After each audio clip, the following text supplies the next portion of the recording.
mình đủ sáng hiện mà mình đầu số mà cái lô mà cho nên thì chân mà tiền đấy tụi lâu đi khô về ôm mấy cái thì cái mà nó thì chắc in mà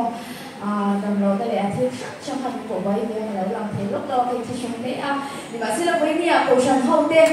lên ba biết phật lệ cho ngôi thầy nhiều ra hun trà lệ hun đồng mong mình về hero quý cái tiếng cả lô em mình đi khăn sấy mà sấy đó trong cổ trần hậu tên sẽ có cái lý do mình chỉ bài tập perfect trong gì thì cái thì lâu nhận có ai cái gì cái nó cần hai hóa nhiều nó cần mà ai không sống anh làm thế cái gì với nhà hát bị cái đâu quý cái tiếng này mà biểu ai đi thế mà thiên rồi mỗi cái này thì program mà rau cái tiếng này mà thiên rồi mỗi cái thì lúc đó cho là cái rau cho lên qua ấy lên qua tụi nó lại mà thiên rồi mỗi tụi nó ăn lên lẩu xong rồi mỗi cái thì mà dùng để bài toán tập tiếng ai với nhà thiên thời biểu ai đi thế mà thiên rồi mỗi là cái là sinh ai rồi biểu ai đi qua rồi mỗi là thì sinh hoạt rau nên cái gì cái lồng này để mà in mà tôi về cho mình xong với cái lồng tập rất là nhiều cái sợi phát sinh nữa này thì cho nên phát sản tôi hít sản phẩm tôi đến cầu tiền hàng cái loại xã mà tôi này hay đi mua trà thì cái này kiếm tiền giết theo cái gì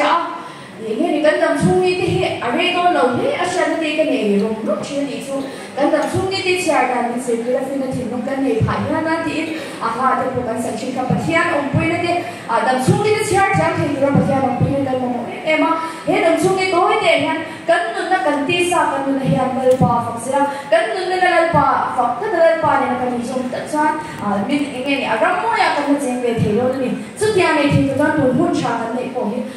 lên pa thì lúc này thì ta sẽ phải học trước thầy tôi đi còn chẳng thôi thì cái mình qua sợi thế là này qua sợi thế là một tí khác cái sợi phát xài rồi đi sẽ lên pa ông bình an vào sáng nhé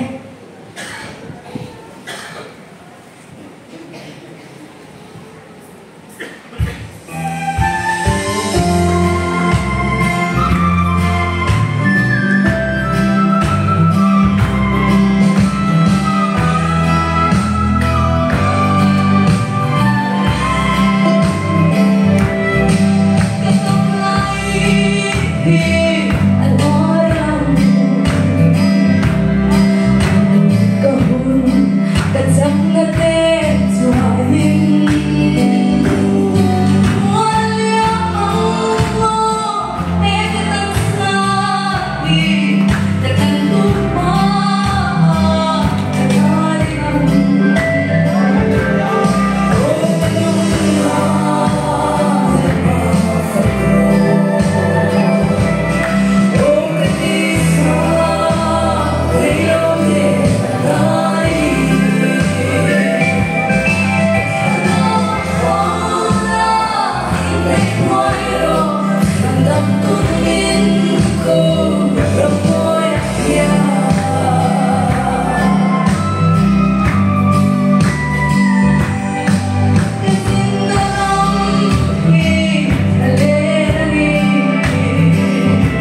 na di suaro kui pero se